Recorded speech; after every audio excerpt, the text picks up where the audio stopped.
The founding fathers of the United States had a problem.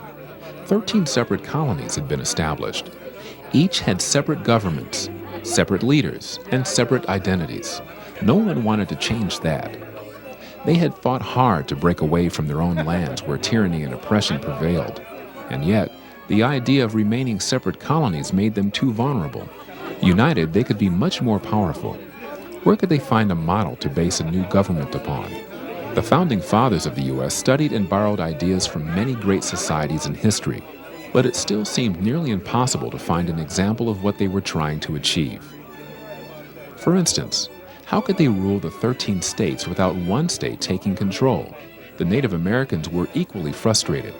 It was impossible to make any progress with their new neighbors because they had 13 separate administrations to deal with. This frustration ultimately led to a suggestion from the Native Americans themselves. An Iroquois chief suggested at an Indian-British assembly in July of 1744 that there should be a union with only one voice. The successful League of Native American Nations had been around for hundreds of years and was the most important government north of the Aztecs.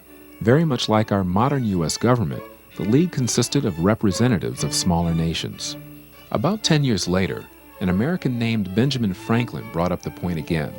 He suggested that this model would work for America, creating a state and federal level government. Today, we call this the federal system of government. It was unlike anything in the world at the time. It took 3 more decades until this idea actually worked its way into our Constitution. This concept eventually led the way to concepts such as the creation of the United Nations. And today, over 200 years later, the concepts that were learned from the Native Americans tend to still be the most cherished aspects of American government and American life.